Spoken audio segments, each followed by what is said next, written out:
Okay, so today we're going to go through AGN. So we'll go through the midterm first. I'm going to try to not spend a ton of time on going through the midterm, even though it's interesting and I want to talk about all those things. I'm going to try to do it quick and not get too distracted. There's a whole suite of numerical homeworks that are up now. So there's one due next Monday and one due next Wednesday. The one on Monday is pretty short. If you have trouble, I'm going to have office hours on Wednesday, but not Monday because of how my schedule works out. But the one that's due Monday is pretty short. So if you get stuck and you're like, I have no idea how to do this, just turn in nothing, and then we'll talk about it on Wednesday. Does that make sense? So I don't super care if you get the third one in a little late if you get stuck. That being said, it's not a particularly hard assignment, so give it a shot. See how far you get. Um, uh, yeah, I'm mostly like 80% of why I'm not going to have office hours on Mondays because I really don't think anybody's going to need them. The next one, though, you might. So, uh, okay, there's a reading up, but I ran out of time to do it because I graded the homeworks or the graded the midterms. So I've graded the midterms, but I haven't entered the grades and turned them into numbers yet. So once I do that, then I'll give them back. So I wanted to give them back before I uh, went over it so that you could look at what you were doing, but I just ran out of time. So I'm going to do it in this order anyway. Um, midterms. Let's go through the midterm kind of quick. Here are our numbers for the day.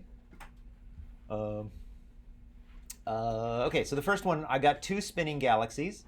Galaxies are all spinning. I've got these two galaxies, 224 and 55666.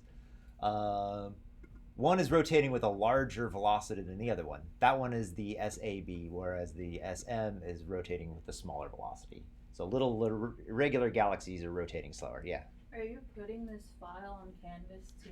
I will. Yeah, Okay, thanks. yeah. Um, so that one's straightforward. That's just, did you remember, do they go up the sequence? Does it get faster going up the sequence or down the sequence? The second one, how much larger or smaller is the absolute magnitude of 224 than 5666? This one was a little tricky. So the physics idea is you need to think about the Tully-Fisher relationship. So this is that relationship real tight. So we know that the absolute magnitude of a galaxy is proportional to the velocity to the fourth. That's the Tully-Fisher relationship. So since I gave you the velocity, you can get what the luminosity is proportional to some constant times v to the fourth. Or the magnitude is going to be minus 2.5 times the log base 10 of v to the fourth times c, but that c will go away. So I can say that the magnitude of 224 minus the magnitude of 5666 is just minus 2.5 times the log base 10 of the velocity of 224 over the velocity of 5666. And this is the bit that everybody missed. To the fourth. Um,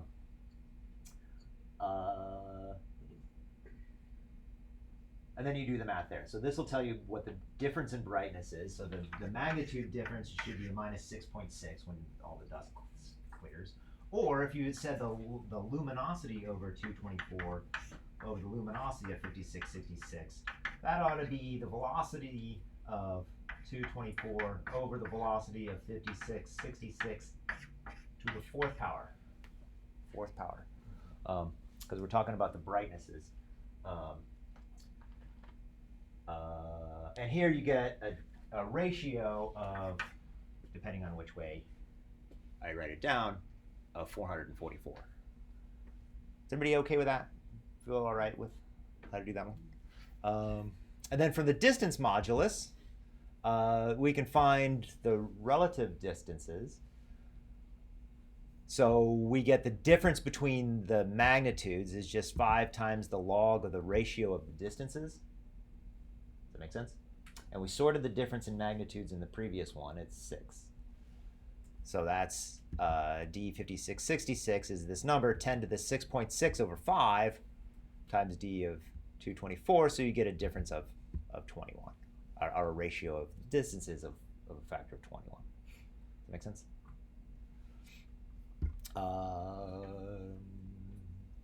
People did okay on that one. I didn't write the number down here because I had just written the problem and I haven't written the solution yet.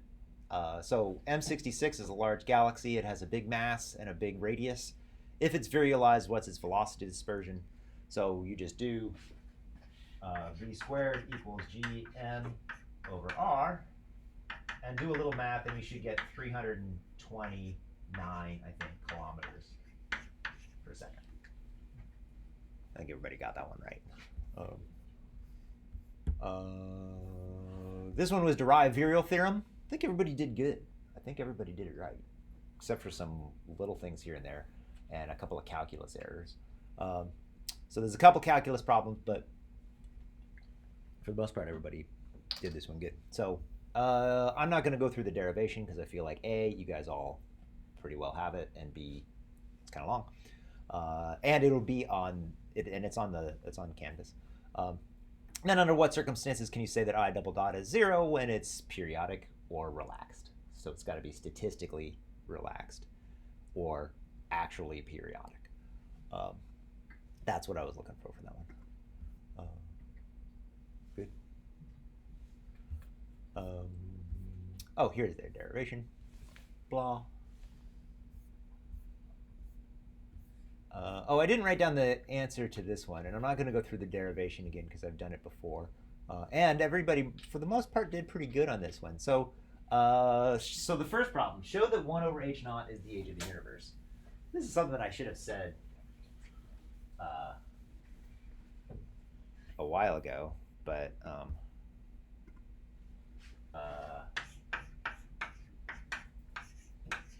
70 kilometers per second per megaparsec. This is h naught. Maybe it's 72 and maybe it's 68. We'll go with 70 for now. So what are the actual units on this? If you cancel everything out, if you simplify, 1 over time, right? So obviously, what's the only time scale that matters is the total age, right? So, so if I invert a rate, I get a time scale. That's how it works.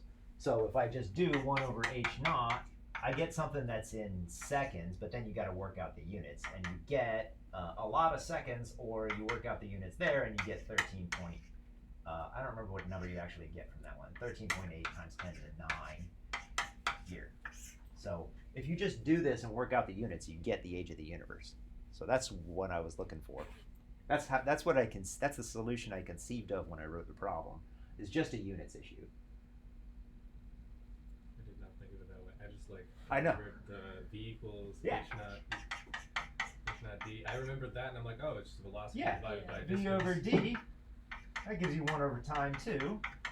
Yeah. That works out great. So everybody got there. I was thinking people would just be a little bit more direct, but this works out, and that's all I was. That's really all I was looking for. Think about this, but look at the units, and they work out too. The whole reason that I put this part of the problem on there was so that I got your brain on how old the universe is. It's 1 over h naught. So then when you get to the third part, you can just read off it's 2/3. You'll see in a second. Let's see. Describe Einstein de Sitter. Omega matter equals 1. Omega lambda equals 0. Everything else equals 0. I think everybody got that one. Derive A of t in EDS. So I'm not going to do it, but I'll outline it. So you start off with A dot over A squared equals h naught squared.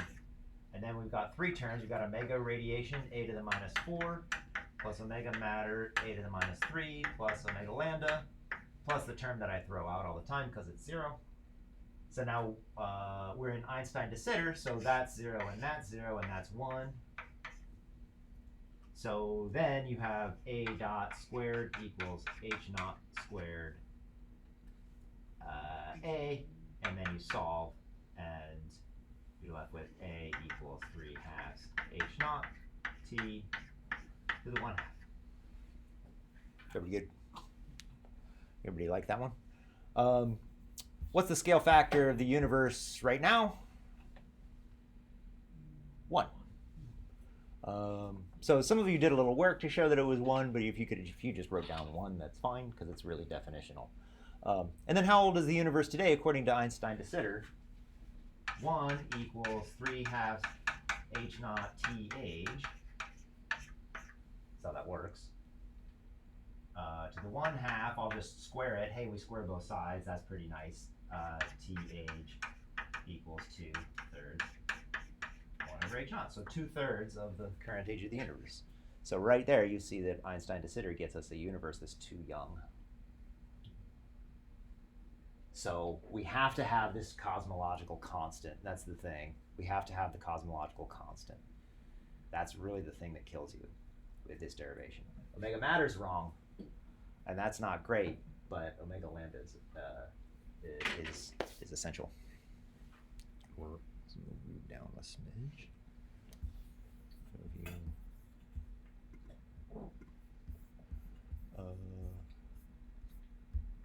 And then the last one. Okay, it's brighter to the left or to the right? To the right. More negative is brighter.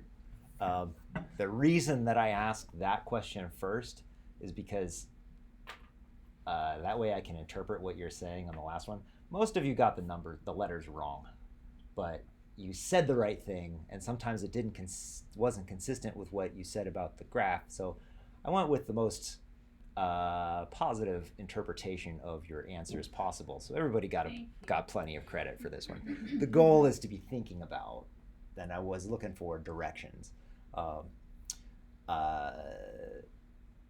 So the galaxy is alone in the deepest void, but overall everybody did pretty good. Your thought processes, everybody was clear with their thought processes, which helped. So galaxy is alone in the deepest void, and star formation has stopped. So it starts off here, and then everything stops. So the star formation stops. That means everything just gets dimmer because there's no more big stars. All of the stars just start to die. And after 10 gigayears, that's a long time. Only the little K stars are left then. So dimmer and redder. So dimmer is to the left and redder is up, so this goes to H. If it undergoes a merger with a similar galaxy, the mass goes up and the star formation goes up a lot. What does it do? It'll get brighter because there's a lot more star formation, and it'll get bluer because there's a lot more star formation. So it'll go to the right and down, so it'll go to D. And the last one, after a very long time, many mergers, lots of mass increase, no star formation. One of you said it's not one of those numbers, it's up here, which is totally correct. So it's up in this direction. So B is what I was looking for, but much brighter, much redder. So it goes way up here, because that's what we know where galaxies do go. So credit was given for consistent physical reasoning, not necessarily thinking about it the way I did. There you go. Any questions on the midterm? Yeah. I'd like to go back to the last one. The first part of that, when it says star formation is stopped. So obviously it gets redder because there's no more like bright young stars. Yeah. But isn't the reason like the elliptical galaxies are so bright is because a lot of the stars have giants in them, and those are also very bright. So could it also get brighter? So that's a good chain of thinking. So the giant stars do get bright, but they're not quite as bright as a collection of OP stars. Okay.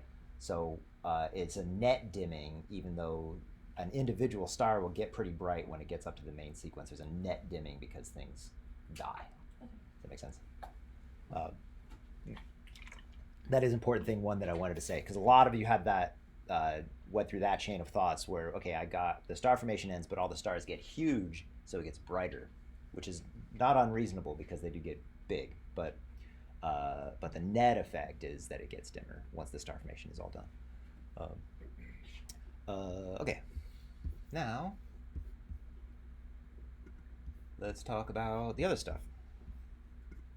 Now we'll talk about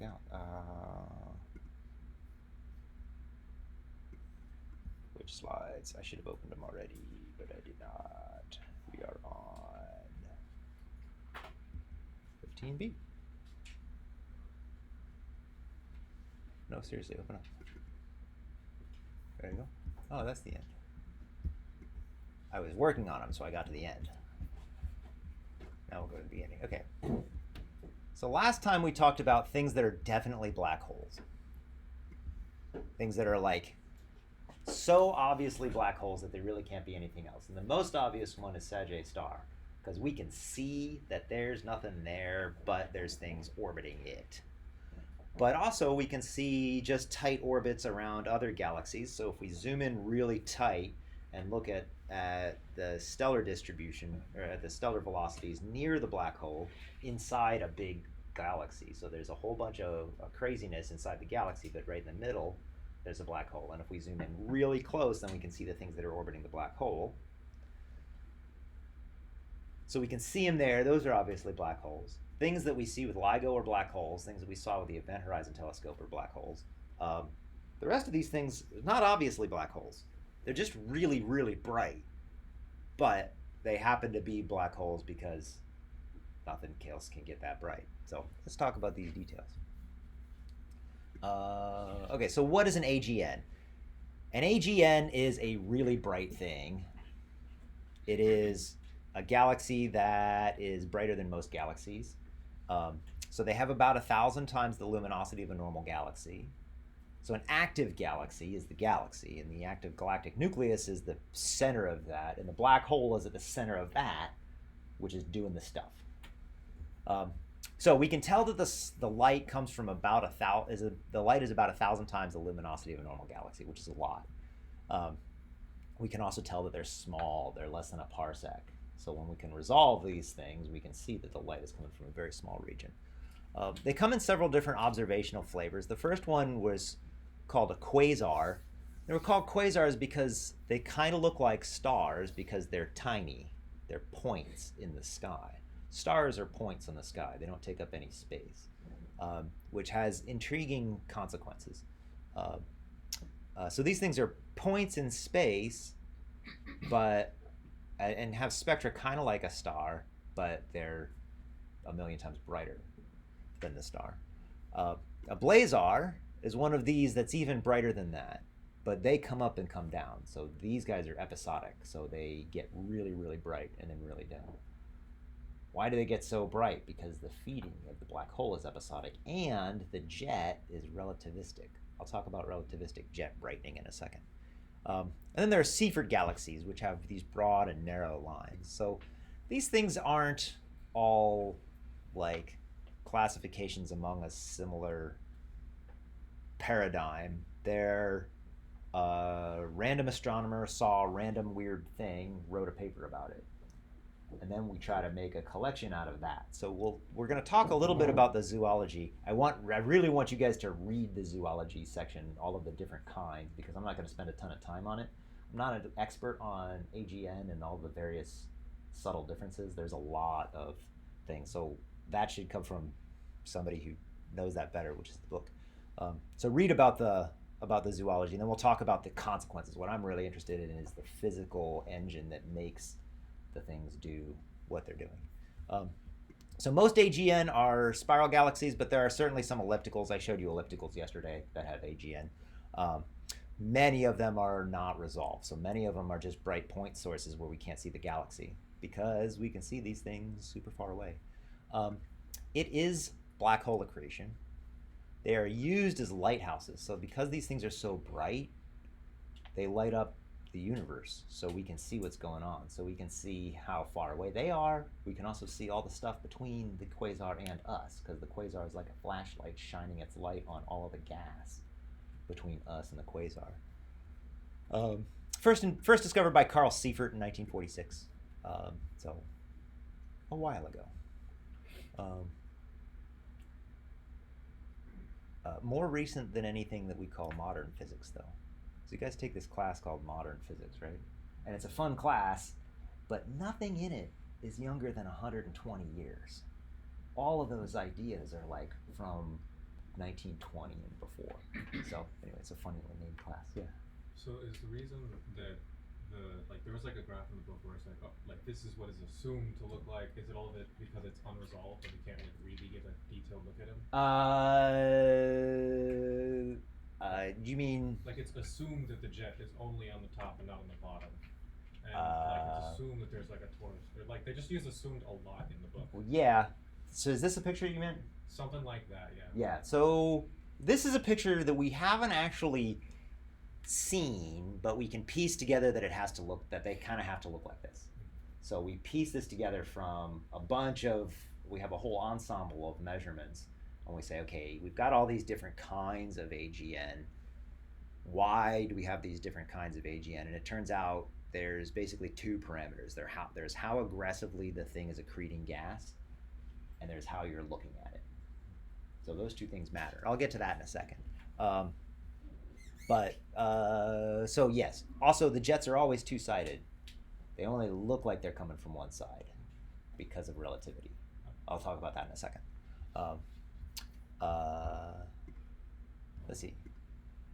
Okay, so an AGN is, it stands for, I should put this here. Typing, whoa, Actove.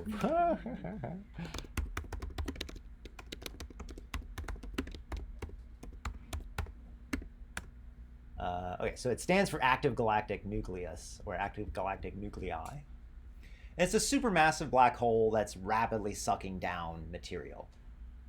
So there's a couple of pieces in this picture of how, black hole, disk, other crap around it that all is related to having a big black hole. Yeah. I was gonna raise my hand, but then I thought it was stupid. I was just thinking about the black hole picture. Like that's the light that we see, right? The one stuff from that's like spinning around. Let me pull up the picture that I think you're talking about. Yeah, like the donut. The donut. This donut. Yeah, is that stuff like the stuff that's spinning around it? This is the disk that's really close to the black hole. Okay. And this looks like the top, but it's the back. This top of the image is behind the black hole. And you can see it because the light went up over the top. And it's dimmer because only a portion of that light bends up over the top? Or? It's black in the middle because this is the black hole. No, like the ring. Yeah. It's dimmer than the front. It's dimmer than this side. Yeah, it's dimmer because only some of it comes this way and some of it goes the other way. Yeah. So is that the torus or is that the disk? This is the disk. Okay. And this is the inner part of the disk. Okay. Real close to the black hole. That's a good question.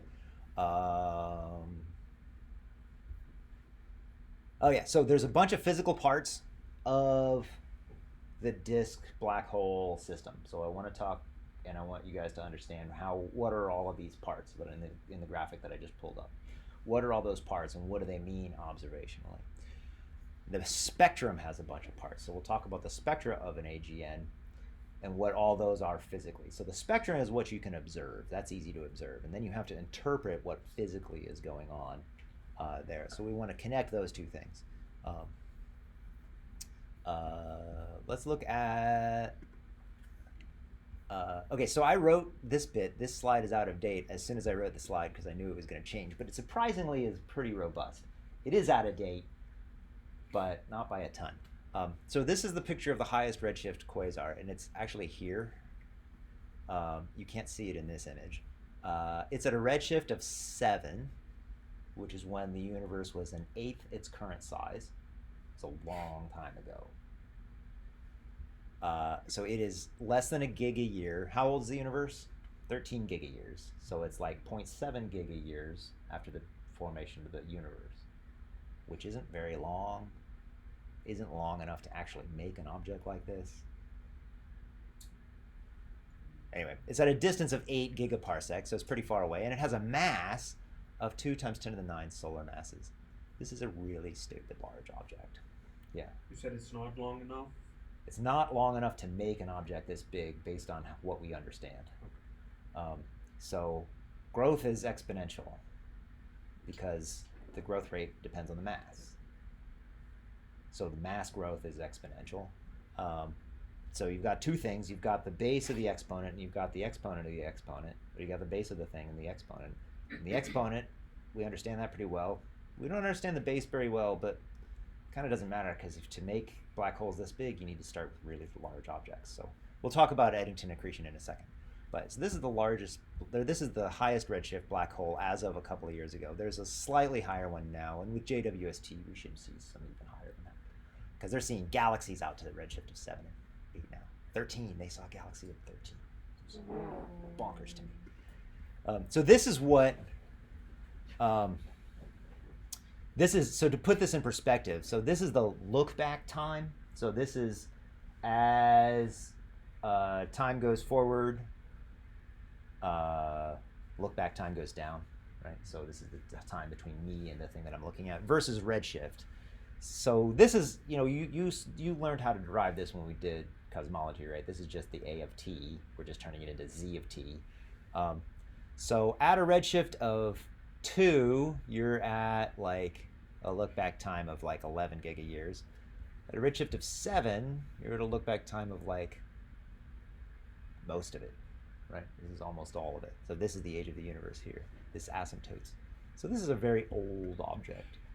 And what does it look like? So this is a cartoon of the spectra. So this is this big CD galaxy. This is a black body, or this is a sum of a bunch of black bodies of all of the K stars and whatever is in that CD galaxy. This is a quasar, which is, look at these units. This is 10 to the 11 and whatevers, and this is 10 to the 14 whatever. So this is 1,000 times brighter than the brightest galaxies that we see. Big objects. And what else do you notice? There's a lot of brightness way out here in the X-ray and the gamma rays and the ultraviolet, and way over here in the radio, than what you get from just a black body, because we have non-thermal processes too.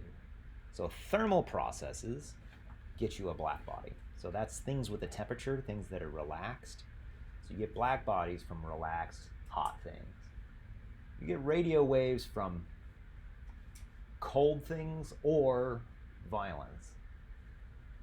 You only get X-rays and gamma rays from violence. So something short and explosive has to happen for you to get gamma rays and X-rays. You don't get X-rays off of a normal galaxy,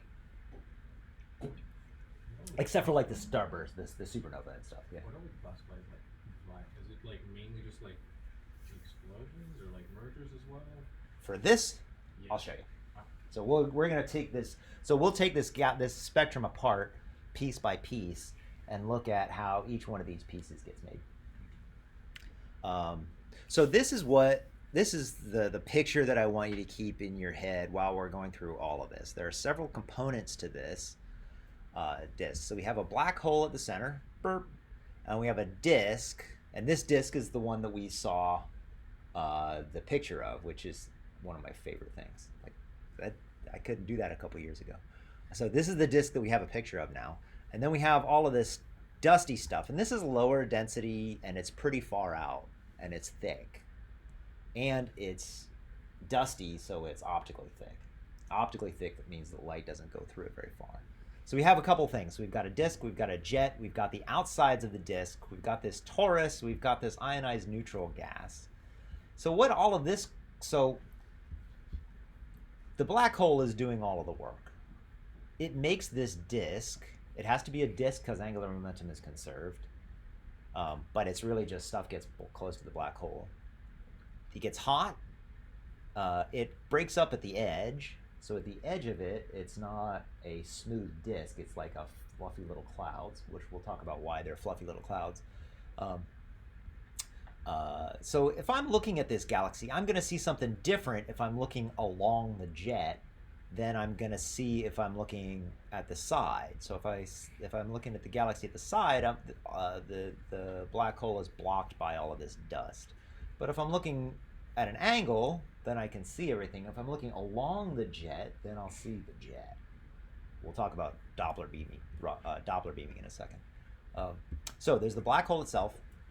There's the inner disk. There's the outer disk. There's the broad line regions, which are these shaggy clouds in the outskirts.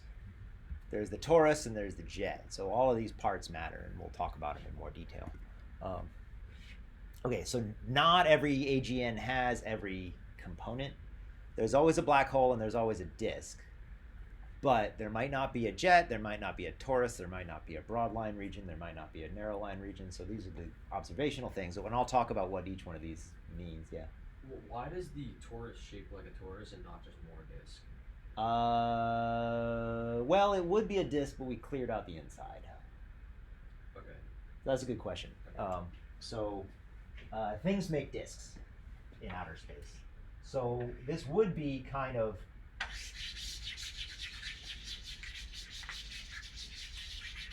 a broad, thick, fluffy collection of gas and dust with the black hole in the center. But the black hole is making this disk, and it's hot, and it's cavitating out this region. So the black hole itself clears this part out with winds and being hot and being bright and sucking on things. So that's why you get this thin disk, and then it gets fluffier out here. Out here, the temperature isn't as high, and it's not moving as fast, so it's thicker. Okay. Why is it thicker? Because, can I do that in 9 seconds? It's thicker because when it's rotating, if you have a disk of stuff, the thickness depends on how fast it rotates. If I rotate faster, then more of the velocity is in this direction, and less of the velocity is in that direction, so it gets thinner. So when it's rotating like crazy, it's very thin, quite close to the center of the black hole. As the rotation rate falls off, like 1 over r, then the thickness gets thicker too. Yeah.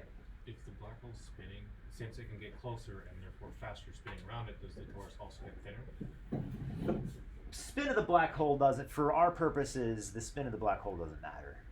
Only the energy, which is just the mass.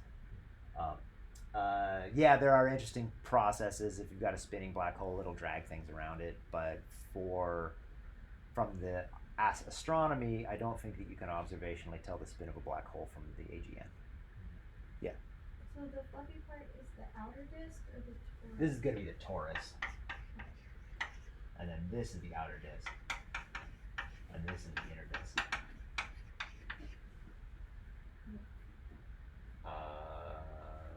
And then the broad line regions, which I'll talk about, are out here. And the narrow line regions are kind of all this stuff. Mostly, a lot of it is up here.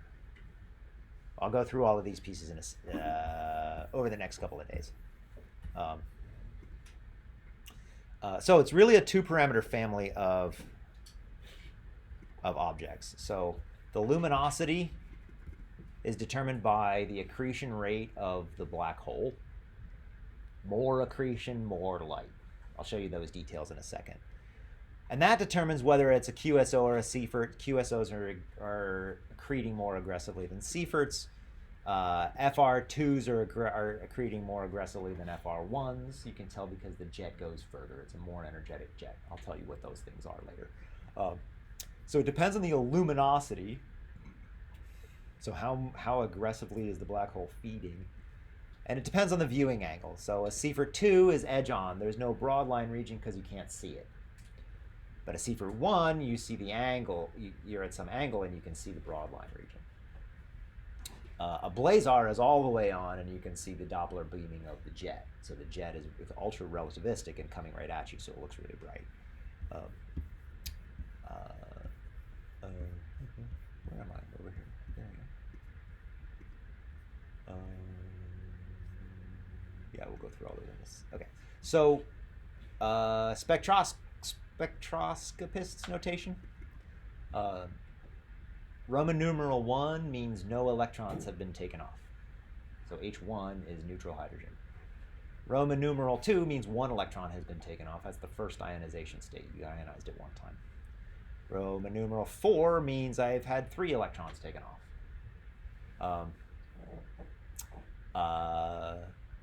I have 5 electrons taken off for oxygen 6.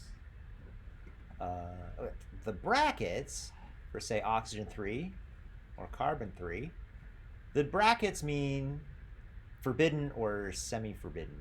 Okay, let's go back to my lecture yesterday real quick. How do you de-excite a thing? So if I've got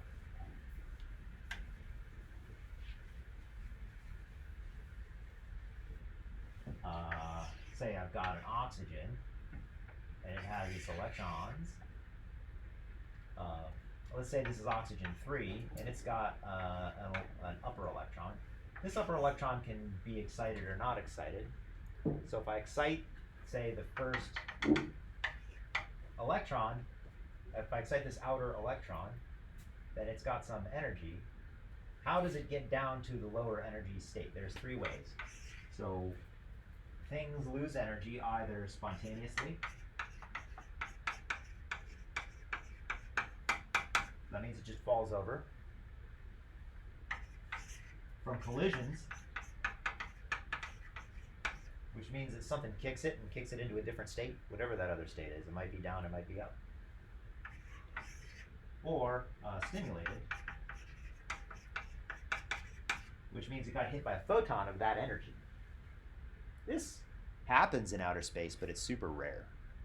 And it has to be in pretty specific configurations of stuff. Remember, this one is how a laser works. Collisions are a lot of the time how things de-excite, because the probability of colliding with something if you're in a dense gas is higher than the probability of just sitting there. Spontaneously, so there's a rate coefficient for this, and certain things have to be conserved. So you'll learn about the spontaneous decay rates and the quantum numbers that have to be conserved, but when you take quantum mechanics. But basically, angular momentum has to get conserved, and photons have angular momentum, right? So if I have 2 states, the electron orbitals have to be different in the angular momentum, because the photon takes away some of the angular momentum. So sometimes, if this electron state has a spin of 1 and this electron state has a spin of 0, that's cool, because I take away a spin of 1 of my photon. But if they both have spins of 1, then I can't just spit out a photon. I got to do something else to get to that other state. And that takes a long time. That could take a really long time, like 10 to the minus 6 seconds. 10 to the minus 6 seconds is a really long time if most of the processes are 10 to the minus 18 seconds. Right? So most of these spontaneous coefficients are like 10 to the minus 18 or 10 to the minus 6 or 10 to the minus 5 seconds or 15 seconds. Very short. But for some things, they're like a second.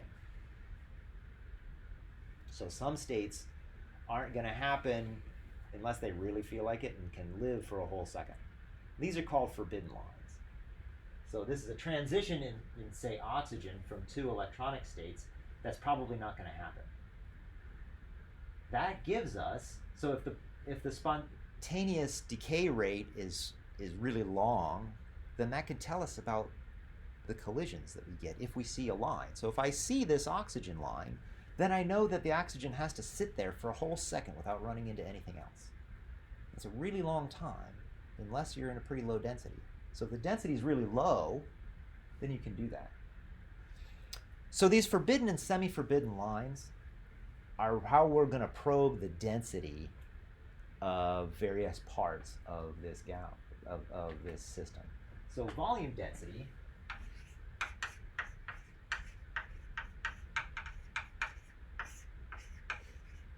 in particles per cubic centimeter is super difficult to measure.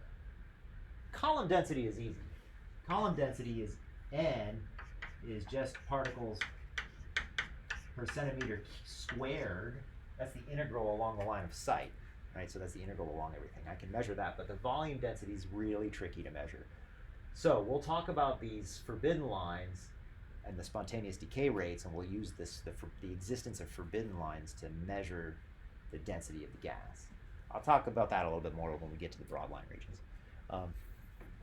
So these forbidden and semi-forbidden lines will become important in a minute, so we'll talk about them again. Lyman alpha is the N2-to-1 state in hydrogen, and it's at 1200 angstroms. Hydrogen alpha is the 3-to-2 state, and it's at 600 nanometers.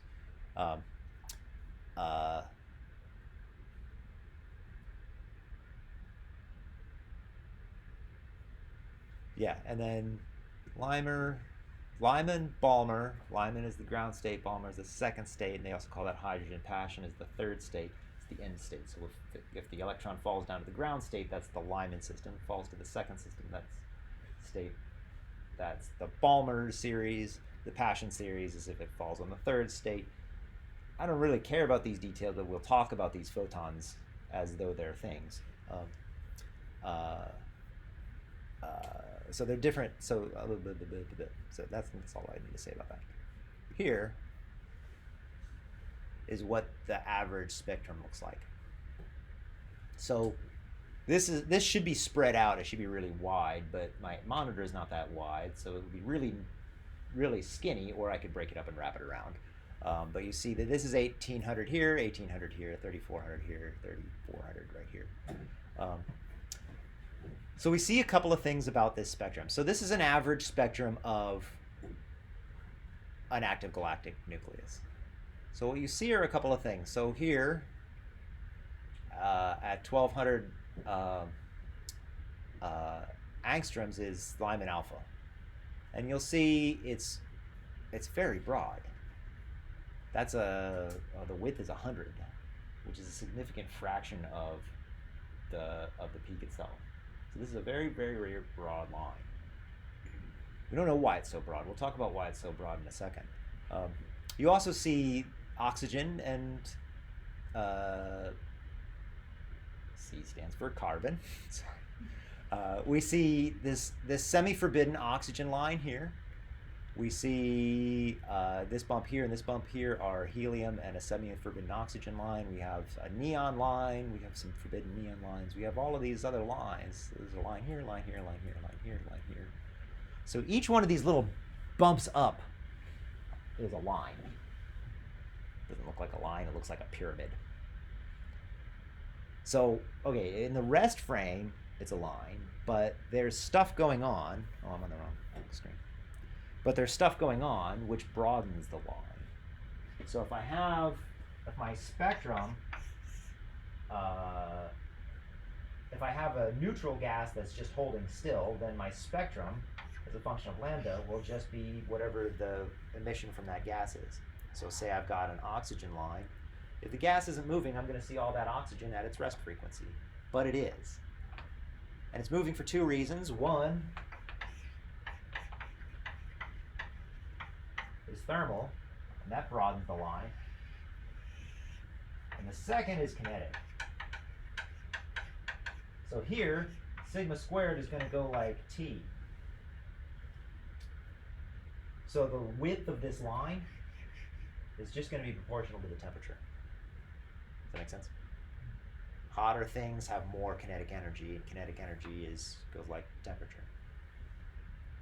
And the kinetic energy, this is the bulk motion of this stuff, can get us actually quite a bit brighter, or quite a bit broader, because you can move things really, really fast. So broadening comes in two flavors, thermal and kinetic, and we'll talk about both of these. So I've got these broad lines. So this is a line, it's really broad. Here's another line, it's kind of broad. Here is a bump.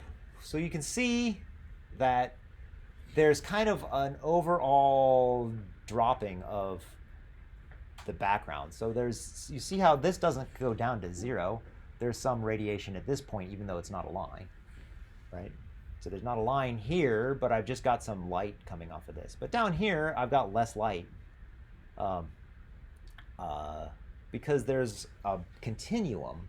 So there's something that's just producing light in a broad manner. A lot of photons over a broad region. So what kinds of things does that? Black bodies do that. A black body has a broad distribution. So there's a sum of a whole bunch of different black bodies. And we'll talk about where they all come from. That gives us the continuum. So the background that everything else is on comes from the thermal kinds of physics, and then the line radiation comes from various parts of the disk. So we'll go through this again and we'll talk about it. I'm just kind of running through everything. Oh, great. So there's a table in the galaxy that goes through the actual numerical properties of some of these. It talks about radio emission and optical emission and X-ray and gamma. And you can see that in a normal galaxy, the X-ray and the gamma emission are terrible, but in a quasar, they're both strong. In a radio galaxy, there's not a lot of gamma, but there's a lot of X-rays. But in a blazar, there's a lot of X-ray and gamma ray. The variability for a normal galaxy, they don't vary much. But a blazar varies on the couple-hour time scale.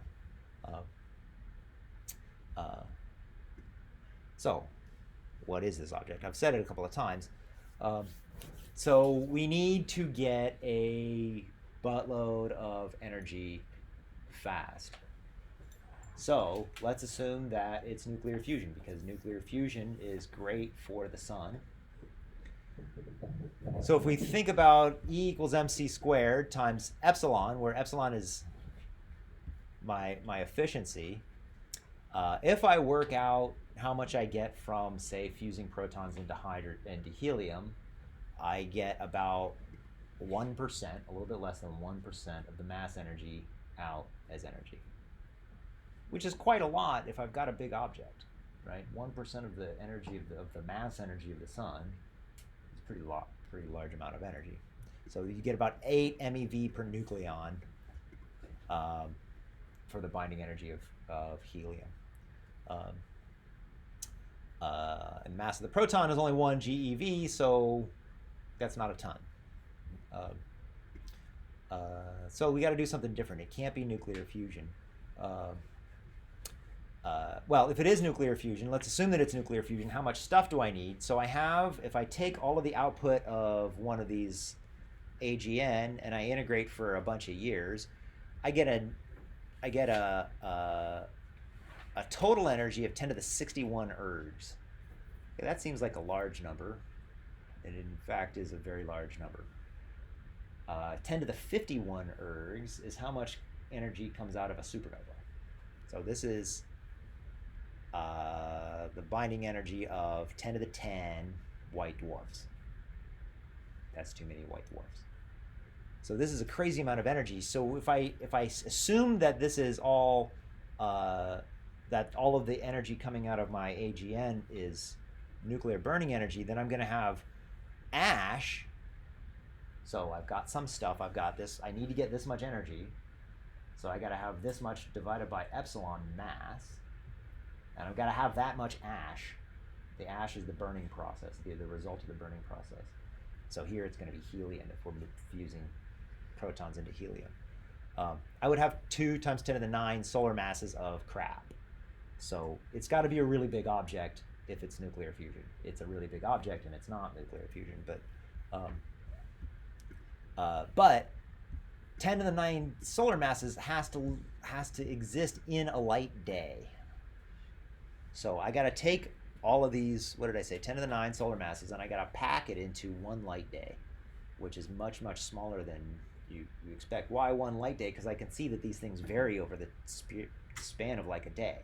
So a quasar might get brighter by a factor of 10 in the span of a day. So the thing can't be bigger than a light day because it can't talk to itself under that time scale. So I know how big these things have got to be. So we sort out that is the Schwarzschild radius for this is 2 times 10 to the 14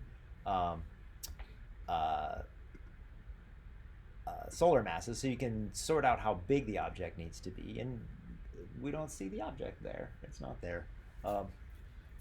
But accretion can give you a lot larger fraction because I can fall basically arbitrarily down the well. So if I think about what the gravitational potential of one of these black holes looks like, if I plot E versus radius, it's very, very negative. And it goes down very fast, very steep, very fast. So if I start off here with no relative energy, and I get absorbed by the black hole, the closer I get to the black hole, the lower my energy gets, because gravitational energy is minus GMM over R squared.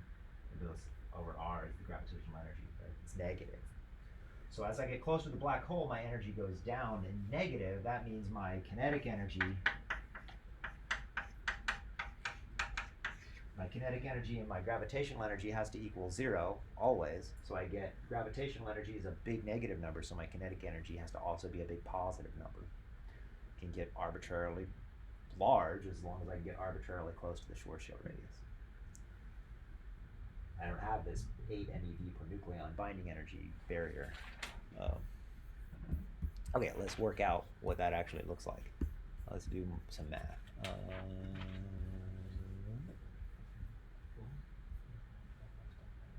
Yeah. Let's move on to the next slide deck, because that's where I got 20 whole minutes. That's dope.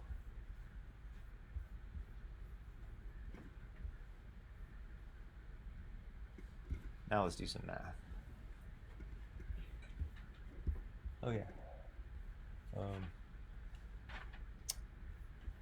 Where am I? Why did my keynote die? What the hell?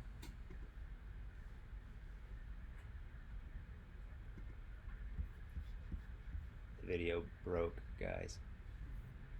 Okay, I'm gonna start it and stop it. All right.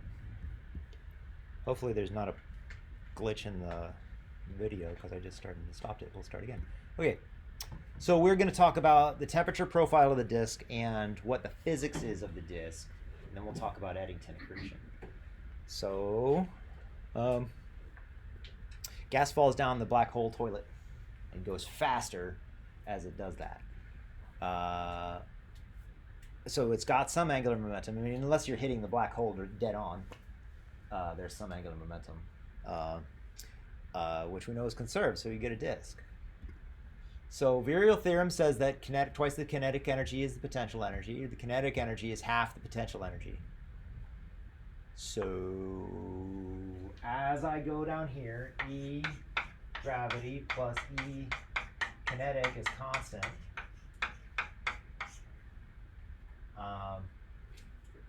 I also know that 2E kinetic equals E gravity. So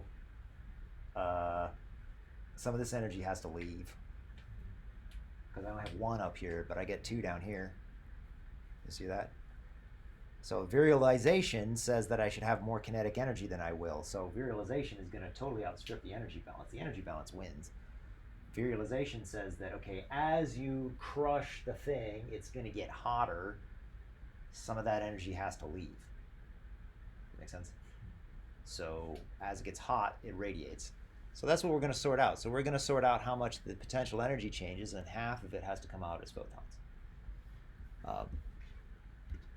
So V squared equals GM over R. So this is either differential rotation or virialization, depending on which interpretation you're making of this.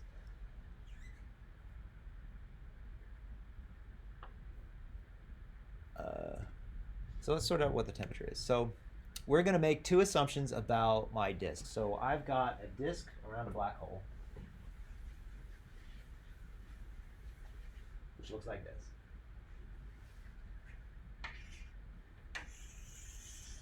So here's my black hole. Here's my disk. We're going to talk about a little blob of gas as it goes from here to here, as it's going in the potential well. So as it's going further in towards the black hole, it's getting more and more negative. Yeah, let's do this one on the board. So I need 2 things. So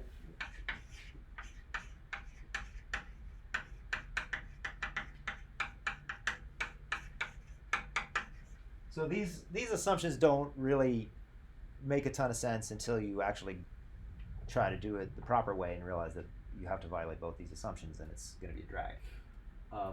So we're going to assume that the disk is geometrically thin. That means that there's no thickness in the disks, so that when I make a photon, it leaves, instead of having to wander through the disk to leave. How long does it take for a photon to get from its birth to me? Instant. How long does it take for a photon to get from the sun to me? Instant. Oh, well, 8 8 minutes. 8 minutes. It's 8 minutes. How long does it take for it to get from its birth at the core of the sun to the edge of the sun? I think longer. It's like hundreds of years, right? It's 100,000 years. Wow. Because it's got to wander around getting scattered off of every other thing that it possibly can, because there's so much stuff in the way, it just scatters around like a pinball game. And then it leaves and it streams out and it's here in 8 minutes, yeah. When I said instant, I said like instant for the photon, like instant Yeah. sense of time. Does that like, is that a right way of thinking? I wouldn't think about what the photon is thinking about, because I can't be a photon. Yeah. But yeah, the photon is basically instantaneously to the photon, but to me it's 8 minutes, or 8 minutes plus 100,000 years. So that rattling around of that in that dense blob takes a long time, and you got to, if you want to actually sort out what the luminosity of the sun is from a nuclear physics point of view, you got to take that into account. So, geometrically thin means we don't have to worry about that 100,000 years. It just leaves. It's not going to be 100,000 years for one of these, but it's going to be something, and you got to think about it. So, geometrically thin means the photon leaves, and we're going to make it optically thick. That means that photons don't travel very far in the disk. So the disk is optically thin. So that means if I'm here, I'm not going to heat up this part over here. This is important because otherwise you've got to sort out the diffusion of the thermal radiation around the whole disk, which you should do if you want to do it right, but we're not going to right now. And they're not bad assumptions because it is very dense. And it is very thin because it is rotating like crazy. So these are pretty reasonable assumptions. I'm not actually going to address so you're not going to notice the fact that I made these assumptions because we'll just start talking about a disk. But it's important to talk about the things that go into the derivation. Also the disk self-gravity is hard. If I've got a disk with some thickness, then I got to worry about the disk pulling on itself, as well as the disk pulling, as well as the black hole pulling on the disk.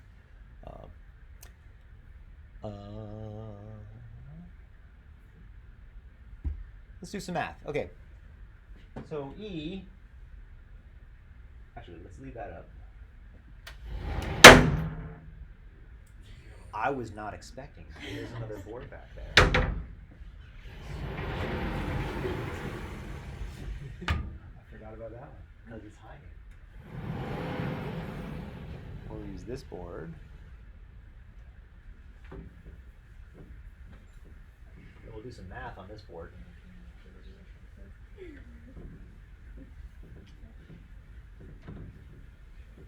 Alright, so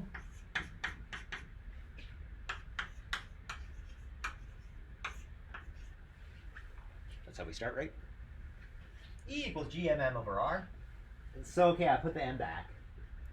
A lot of times when I write this down, we're doing things per unit mass, and we just have GM over R. But now we're talking about the actual energy, so we've got to talk about what the mass of our tiny little parcel. So the cartoon looks like this, and I've got a little parcel of gas that's going to move from here to here. This is delta R. It's going to move inwards some radius. So delta E is going to be what? So this is the energy that it's got. Where am I going? So I've got some energy. I got some change in energy from moving. I'm going to use virial to turn that into a luminosity, because half that energy, half the kinetic energy, or half of this potential energy shift has to leave as photons. We'll turn that into a luminosity, and then we'll use 2 to the 4th to turn this into a temperature as a function of radius. And the temperature at the function of radius, this gives me black bodies. Part of those assumptions that we made before about geometrically thin and optically thick are also important to make sure that the disk is going to behave like a black body. If it's geometrically thin, then I'm going to see the stuff behind it, and it's going to get heated in weird ways. So we're building this so that it's a black body. So okay, we start off with that energy. We're going to sort out what the energy changes, then we'll get the luminosity, then we'll get the temperature, and we'll throw in a factor of 3 from general relativity. And we'll get a temperature relationship. And in this temperature relationship, we'll see is so hot that it's got to be radiating in the X-rays and UV. So some math. Delta E is just what I have up there, minus GMM over R minus, oh, sorry, it's the other way around. The first one comes first.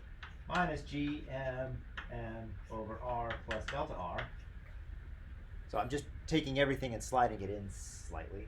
Big M is my black hole and little m is my test mass. So this is a little patch of gas in my disk. Big M is the black hole mass. So I'll do a Taylor series on this. So remember 1 over 1 plus x equals 1 minus x plus higher order terms. That's one you should just remember because it's really useful to just have that in your pocket. But you can derive it easily. Just take a derivative and you get a minus 1 because it's over. So do a Taylor series on this, and we're left with just GN over R times delta R over R.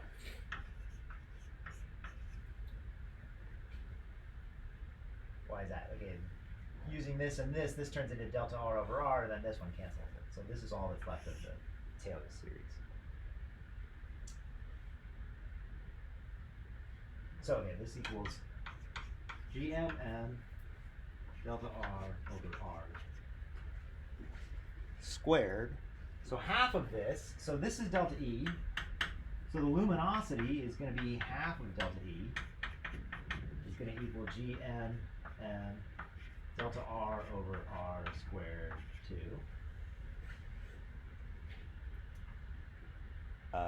And I'm going to,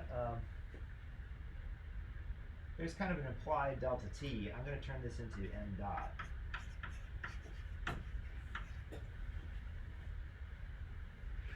Over 2 R squared delta R. Just going to move where I put my implied dt. Or I'm going to divide delta E by t. So actually I got to do that. So L equals delta E over delta t 2. So the delta t is important. That gives me my m dot. So now I have a time derivative of my little tiny mass. And GMM over R squared. The m dot is important. The m dot is the actual transfer rate. So this is how fast stuff is sliding through the disk. Make sense? So what sets that? So if I've got a slide, here's my black hole. I'm sliding down the slide into my black hole. Here the slide is disk accretion.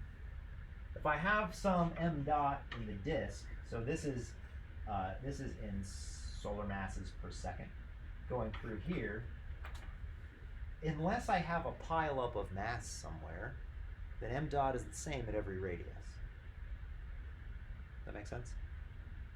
So the change in mass is the same everywhere, unless I'm piling stuff up, which I'm not. So m dot at the center of the black hole, where it's actually crossing the event horizon, it's got to equal m dot on the outside of the black hole. It's got to equal m dot for the cloud. So if my black hole is this tiny thing here, I've got to be feeding my black hole at that same rate. So this m dot is the transfer rate through the disk, but also, because my disk isn't doing anything weird, it's also the rate of feeding the whole system on the outside. This will become important in a second. Okay, so I have an expression for the luminosity, which is G m dot over 2r r squared.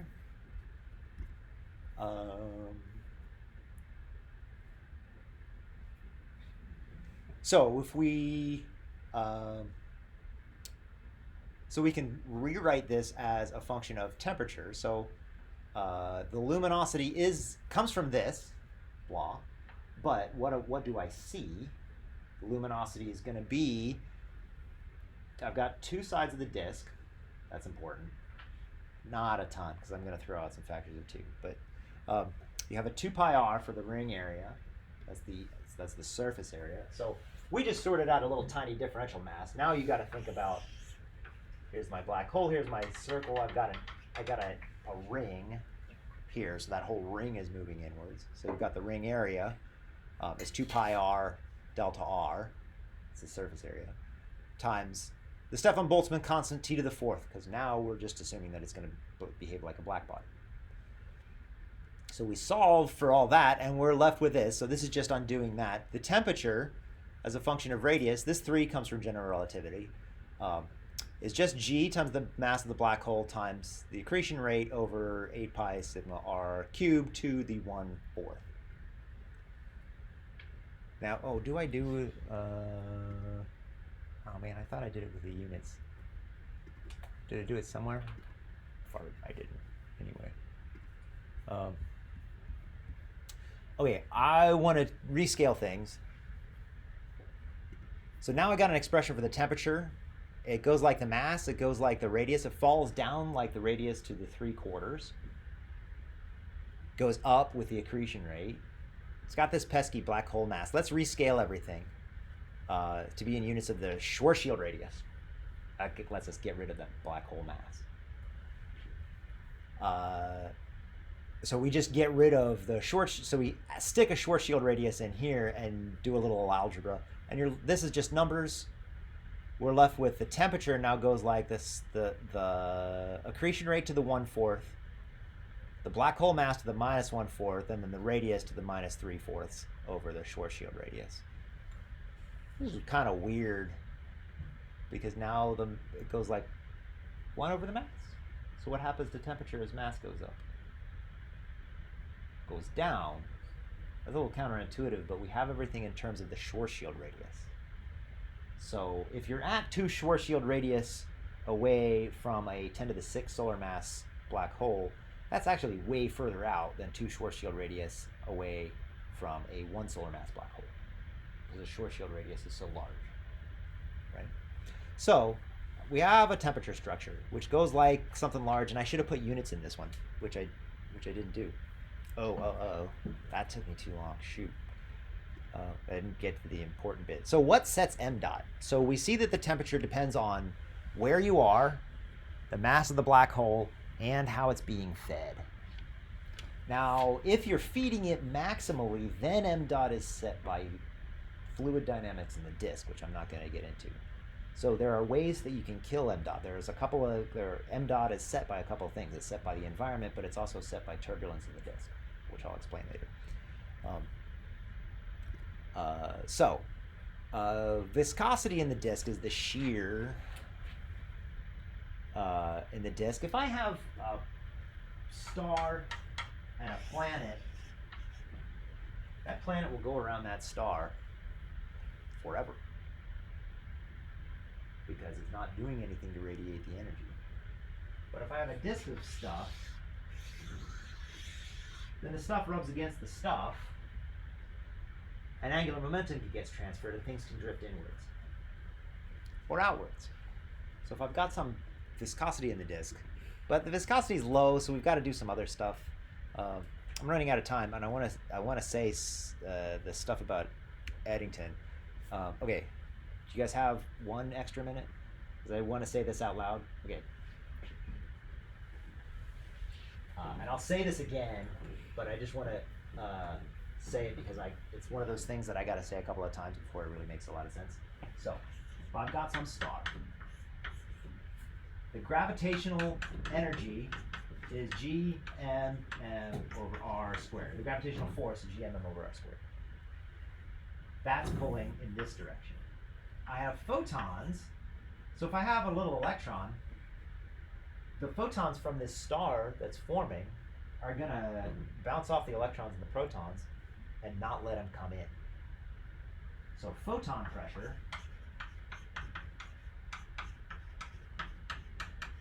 and there's a minus sign here. That minus is important. The photon pressure pushes the stuff out.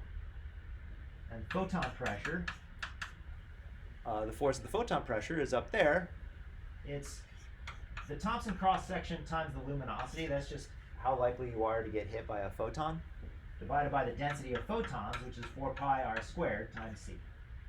Okay, so this is stuff over r squared, and this is stuff over r squared, but minus. Cool? So, if L gets big, it can be bigger than the force of gravity at all radiuses everywhere. So if it's too bright, the photons will just push all the stuff out, and it can't accrete anymore. This is like running upwind or trying to swim up a waterfall, or trying to swim uphill. That doesn't make any sense. Yeah, it does. Have you ever gone surfing? Surfing is swimming uphill. You have to paddle outside the breakers, and the breakers are pushing you in one direction, and you have to swim in the other direction, and it's challenging. So I can sort out a luminosity that stops the accretion. So this is like kind of how it can vary. What? This is how it can vary. So like it accretes too much, the light stops it from collecting too more, and it stops accreting, then it comes back in. In principle, it doesn't ever work out like that in practice. The variability comes from turbulence and chaos. But yes, so in principle, this is a limiting thing. So this limits the accretion rate. Stuff wants to fall down, and it'll get stopped if it's too bright, which will make it a little dimmer. But once it's that bright, it's going to stay that bright. So it'll just kind of stop. So not really clear what the end point is, but it gives us a good and very important limit called the Eddington luminosity. Eddington was a scientist. And the Eddington luminosity, we just set this equal to this and solve for the luminosity, and we're left with that, blah, which is 1.3 times 10 to the 38 ergs per second times the mass of the black hole. This is very important because it lets us measure the mass of the black hole. You see that? I just measure the light and assume that it's accreting like crazy. It tells me the mass. That that it's accreting like crazy is not a great assumption, but a lot of the time it works out pretty good. So that's Eddington, and now let's talk about it. I will start with Eddington next time.